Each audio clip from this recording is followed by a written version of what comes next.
time. Prophetically, it is running out, and the days are being shortened for the elect's sake. But the elect are going to confront some serious obstacles before the second coming of Christ. In 2013, both Human Rights Watch in the United States and the Center for the Study of Existential Risk at the University of Cambridge in England have voiced their concern over the rise of killer robots. What if they malfunction and go out of control? Robots that can mimic human beings are being created by DARPA, the Defense Advanced Research Project Agency of the United States Department of Defense, that develops new technologies for the United States military to be used in current and future warfare. One of these inventions is the Sand Flea, an 11-pound robot that can jump 30 feet into the air to overcome obstacles and is equipped with an infrared camera. The 20th century was the most violent in human history due to wars, and sadly many of these wars have continued into the 21st. Some have ended, such as the Tamil Tiger Wars in Sri Lanka. Others are spiraling out of control, like the drug wars in Mexico. North Korea is the most militarized country on earth. But the United States, an ally of South Korea, seems like it is going to wage war against it in the not too distant future. With the extended arm of the United States military, propaganda, Hollywood, giving us an insight into their anti-North Korean agenda. Do we need more wars? But there is another war being waged, one that very few are aware of, and is getting so out of hand that even the secular media in both the United States and Britain are now reporting it. The war on Christians. The Armenian genocide has only recently come to public attention. Ottoman Turkey's attempt to exterminate an entire Christian race in the Middle East, the Armenians, descended from the residents of the ancient Urartu, became the first Christian nation when their king Durat converted from paganism in AD 301. Is a history of almost unrelieved horror at the hands of Turkish policemen and soldiers and Kurdish tribesmen. The first Holocaust of the 20th century that took the lives of 1.5 million Armenians, that spared neither age nor gender, has been overshadowed by the Jewish Holocaust.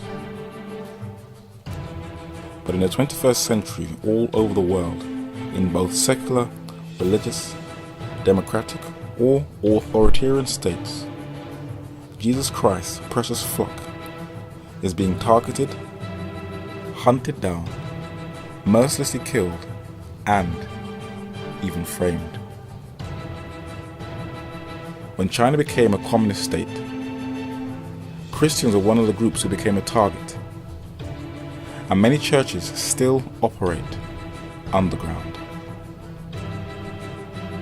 In predominantly Buddhist Burma, the Chin, a predominantly Christian ethnic group, have been unfairly targeted by the military, and sadly not even babies are spared. Indonesia is the highest populated Muslim country in the world, and radicals have targeted Christians by either shooting them in their face, burning them, or attacking innocent schoolchildren with machetes, where 1 out of 4 survived in 2005 and is now living in complete fear. In Egypt in 2010 was the Arab Spring that was to give free elections, free speech, and other cherished freedoms.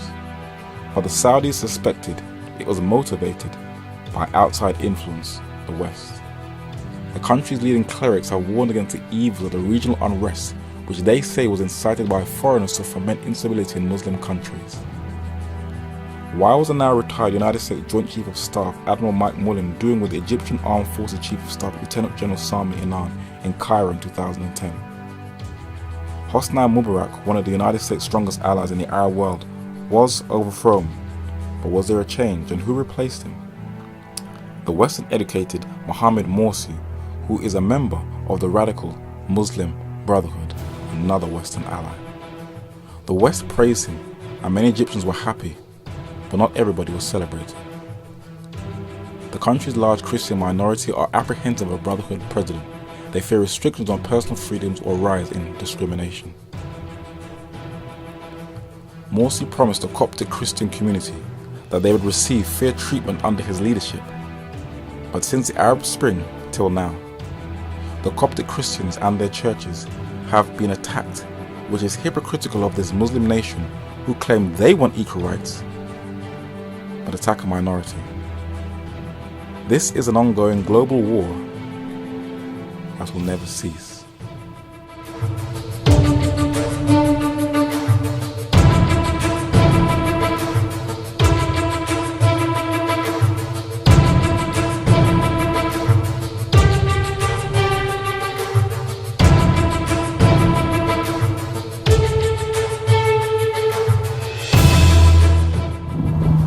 In each one of us, there is a deep longing for truth.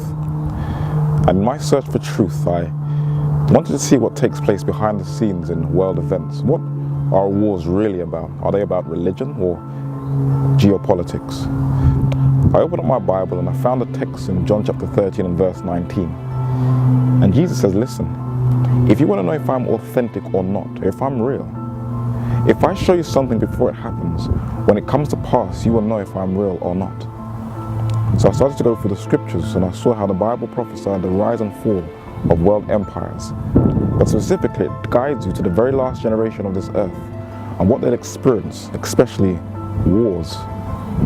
In this last documentary, we're going to see one of the most unreported conflicts in the world and the build-up to it. John Fox was a 16th century English chronicler who had access to 223 authentic documents that included private manuscripts and episcopal registers, and in his famous Book of Martyrs, he documented Christian persecution from the days of the apostle to his day. The arena was not just for gladiators alone.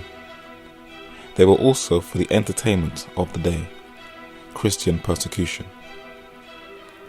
The first head of state to introduce this was Nero, the most hated of the Roman Caesars. He was succeeded by other Roman emperors who also wanted to purge Christians out of the empire. It was only Antonius Pius who didn't engage in this. He was fair and tolerant.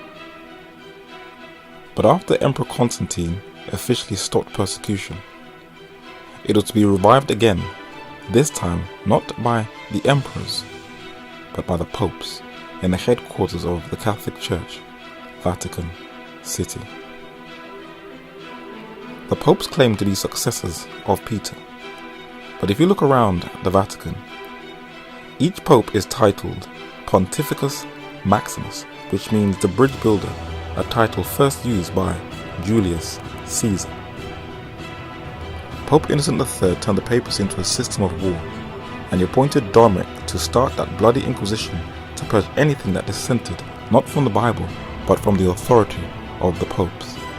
And innocent Christians were killed, but there was one group that was unfairly targeted. The northern part of Italy in the Alpine mountains once lived a people who have been lost to history. They were called the Israeli Alps, or the Vaudois, the people of the valley. His Anglicized form is Waldenses, and one of the descendants recorded the plight of his forefathers. From the year 1485 until the Edict of Emancipation, February 17, 1848, they were almost under constant persecutions, although the sword, the fag and the stake had largely ceased to be used as instruments of their destruction after the year 1730. There are still some monuments in northern Italy left that records this people's uncompromising and heroic history. Their logo translated into English is light shining in darkness. Though they were based in Italy, they had missionaries all over the European continent. Their most famous converts was a wealthy French merchant, Peter Waldo, who used his vast wealth to distribute Bibles in the valleys, and the pastor and soldier, Henry Arnaud. From the 12th to the 19th century, the Catholic Church attempted to ethnically cleanse them so there would be no trace of primitive Christianity. So in our time, the Catholic Church looked like the only one and true church. One man caught wind of this. He is the most controversial figure in English history, the Lord Protector, Oliver Cromwell. He had a meeting with his Secretary of State, poet John Milton, and other men in his government about the Easter massacre of the Waldenses in 1655, and he sent an envoy, Samuel Morland, to Italy to record what had happened. A woman with a spear through her genitals, another being roasted alive, men having their heads blown off by gunpowder, and babies being hacked to death. 20 years later, in 1685, King Louis XIV received some bloodthirsty advice from his Jesuit confessor to purge the French kingdom of Protestants. He revoked the religious liberty law, the Edict of Nantes, and massacred Protestants in his country, but he extended it to his neighbouring country, Italy. He pressured Victor Amadeus, the Duke of Savoy, who was on good terms with the Waldenses, to kill them, and thousands were hunted and massacred.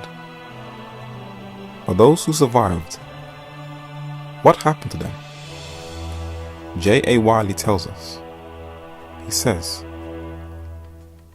all of the Waldensian race that remained from the sword of the executioner were immured in the dungeons of Piedmont, and how they treated in prison as the African slave was treated in the Middle Passage. When blacks were kidnapped from Africa, some were traded by their own people. But when they were on the ships, they were not only humiliated, but packed like sardines, where they slept, ate, urinated and pooped in the same place. This is what happened on the Waldenses in 1685. A museum has been erected in their honor. But some may wonder, why would people go to great lengths to massacre others who profess to believe in God? Jesus tells us why. They shall put you out of the synagogues, yea, the time cometh, that whosoever killeth you will think that he doeth God's service. The Union Jack is a combination of the English and Scottish flag, two countries that united as a result of the Reformation. What was the Reformation and where did it begin? Wiley tells us. England is the first of the European communities to flee from the prison house in which the crown priest of the Seven Hills had shut up the nations. England comes forth the first of the nations led on by Wycliffe. John Wycliffe was known as the Morning Star of the Reformation and the Evangelical Doctor. This Oxford professor was a teacher, political reformer, preacher, patriot, champion of theological and practical reforms, who was skilled in the law of optics, chemical analysis, physiological genesis of sleep, geometrical rules, and national economies. He committed a big crime in 14th century England. He translated the Bible from Latin to English for the common man to read for himself, and as he had powerful friends such as John of Gaunt, Duke of Lancaster, he couldn't be touched.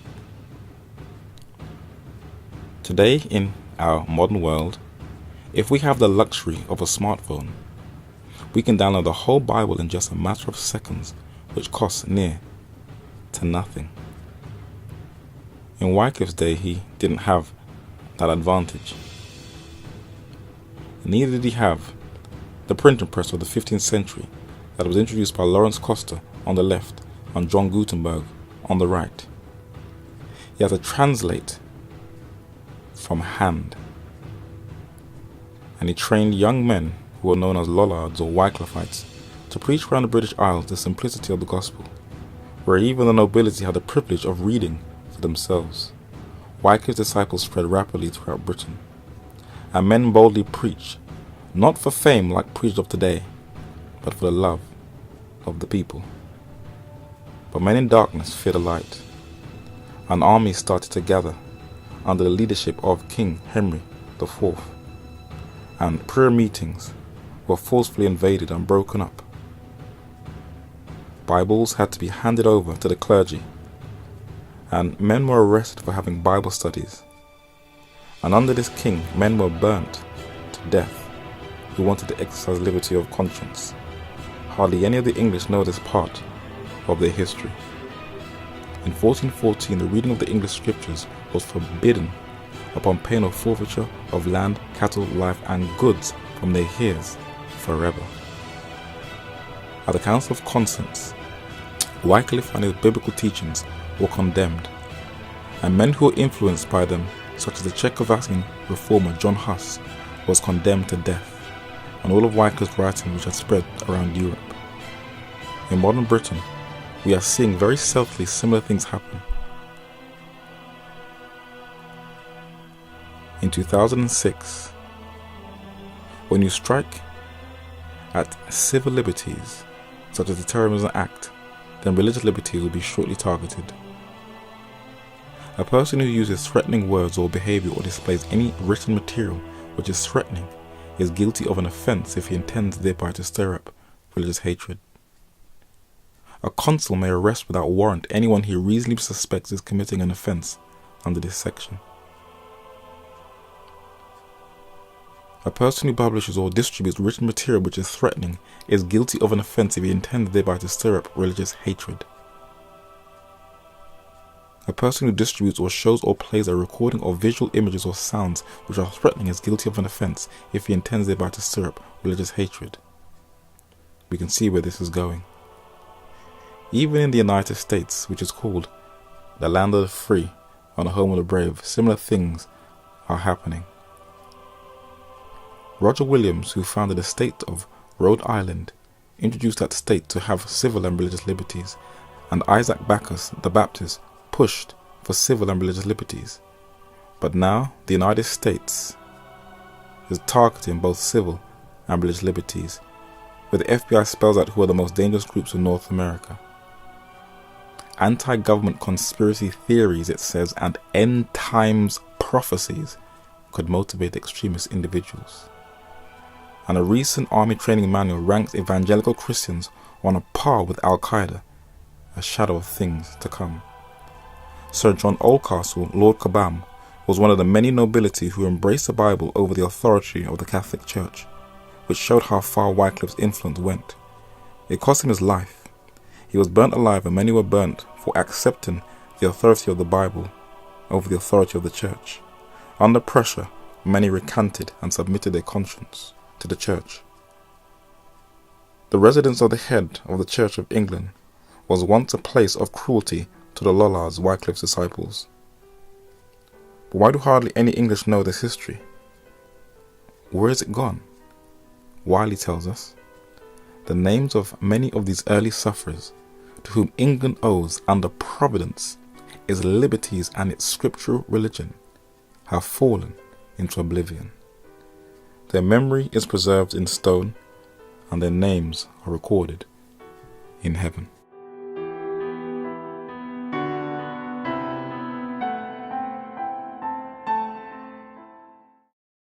If you're ever to pay a visit to Vatican City, you would never think that it has murdered millions of professed Christians throughout its history. And many would think that it was absolutely absurd that behind these walls a scheme is being hatched for total subjugation of the entire planet. The Bible calls it the mark of the beast, but most of the world better know it as the New World Order. The Vatican has openly declared it wants to control the New World Order in a book called The Keys of This Blood, written in 1990. In 2004, the late Pope John Paul II said we need a New World Order. The following year, in 2005, his successor said the same thing. In 2009, he again repeated in his papal encyclical letter, Charity in Truth. In 2011, the Vatican again called for a global government, and the last Pope emphasized it again in 2012. She is open in her plans, but the world can't see. Let's see how she plans to implement this. She will encourage all the world's major religions to come together and coexist and put away all their differences. This is known as interfaithism, to make the world a better place, where she'll obviously will lead. And the religions are sadly falling for the bait, especially one of her oldest foes, Anglicanism, who separated from in 1534. The Anglican Church has been making frequent visits to the Vatican, and they welcomed the last Pope like a celebrity when he came to England in September 2010. Do these men actually know their own history? On St. Bartholomew's Hospital in London, England, there are names of those who are martyrs so these Anglicans could have their freedom today. John Rogers, the Bible translator. Hugh Latimer, chaplain to King Edward VI. Nicholas Ridley, Bishop of London, burned at the stake in Oxford. And the Archbishop of Canterbury, Thomas Cranmer. And what is so sad is that British historians are trying to sympathise with Bloody Mary, the murder of these 288 Protestants. But these heads of the Anglican Church, while compromising their position, were about to be in for a shock. For only those with spiritual spectacles will see that in time, the papacy would show her true colours, and that's exactly what she did in the year 2000. In March 2000, the Pope apologised for the evils of the Catholic Church, and Christians put down their guard. But 6 months later, she wrote Dominus Jesus, which said all Christian churches are false, fake, fraudulent, and that she is the only true church and the mother of all churches. The Anglicans lashed out, but it was of no use, for in 2007, the papacy repeated it again, which angered these naive Protestants. But if you ever visit the oldest Catholic church in the world in Rome, St. John's Lateran, on the wall she has inscribed Ecclesia Mater, the mother of all churches, exactly what Revelation said she would describe herself as. The papacy will dumb down the Bible by putting it on an equal par with secular paganism, and even bless those who have a pagan worldview, and via the power of political correctness, to merge all cultures together, she will encourage individualism to be crushed. Paganism, moreover, has but one model for all men. Its aim is to ever crush individuality and mould all characters alike. The papacy emphasizes in the book documented Ecclesiastical Megalomania, where in Centesimus Annus, Pope John Paul II says clearly, even in the Centesimus Animus, the Pope reaffirmed the hostility of the Roman Church state to individualism. In order to overcome today's widespread individualistic mentality, what is required is a concrete commitment to solidarity and charity. In Obama's re-election speech in Chicago 2012, he subtly reiterates Catholic social teaching by saying that we are no longer individuals, but a collective. Than the sum of our individual ambitions, and we remain more than a collection of red states and blue states. We are and forever will be the United States of America, and together. Who exactly is Barack Hussein Obama? And how did he inherit 1600 Pennsylvania Avenue? He has been awarded the Nobel Peace Prize while inheriting 2 wars and finishing the last building blocks of a global government, where he signed a law where the United States can detain anyone it suspects of terrorism indefinitely.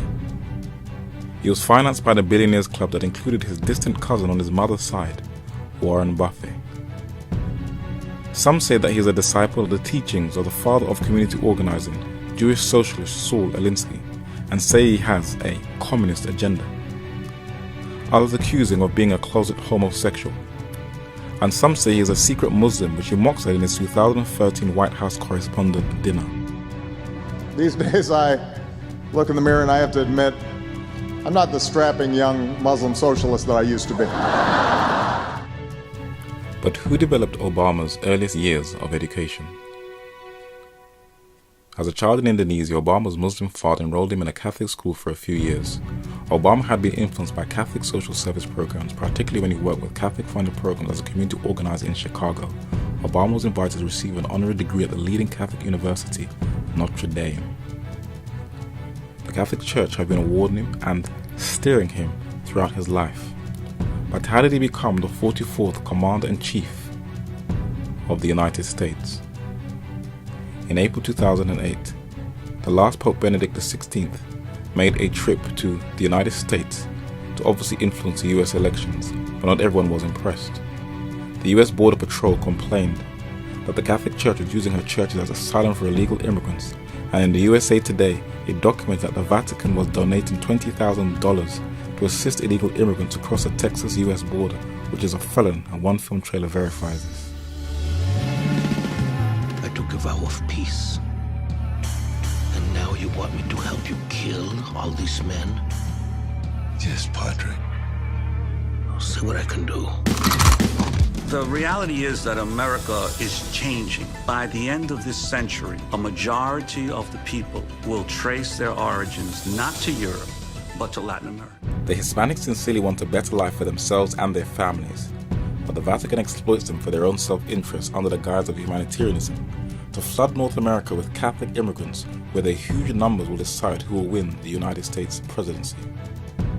President Obama was fully aware of this, and during his 2012 presidential election campaign, he appointed some of the most influential Hispanics in the entertainment industry to use their good looks and their influence to campaign on his behalf. The Catholic press in Britain made it pretty clear that Obama's destiny was in their hands. And in both 2008 and in 2012, Obama won a landslide victory during the US elections. He also appointed a Hispanic to the United States Supreme Court, making it the first predominantly Roman Catholic court in US history, 6 out of the 9. When he signed the Patient Protection and Affordable Act in 2010, better known as Obamacare, on the surface, the Catholic Church in North America produced a voting video called Test of Fire in 2012, which looked like it opposed Obama and his infringement on religious liberties, forcing the churches to act against their own conscience, where the clergy was leading out in the protest. But John G. Roberts, the Chief Justice of the Supreme Court, and most of the Catholic high echelons of the court supported Obamacare. The Vatican and the United States have strengthened their relationship, and this union is going to have repercussions for the world in the not too distant future. Who would have ever thought that the world would praise a Jesuit? As the papacy's global influence expands, where its diplomacy is one of the largest on earth, only those who sincerely, with an open mind, study the prophecies in both Daniel and the Revelation will know her future plans of total world domination before the second coming. Open that book, read and judge for yourselves. Read especially the closing pages of that book, and clearing away the glosses and conceits of dilettante apocalypses, judge for yourselves what system it is that there looks you in the face.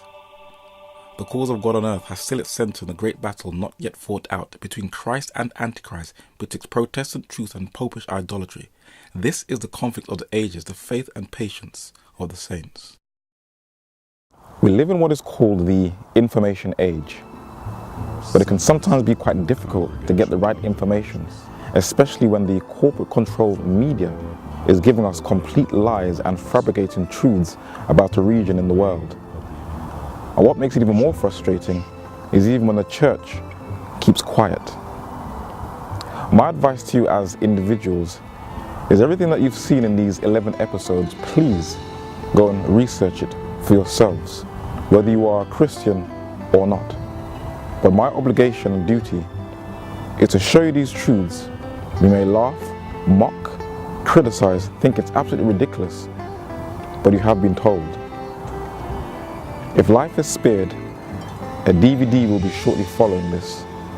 And in the meantime, you can follow even at the doors by clicking on the subscribe on the YouTube or by following myself on Facebook.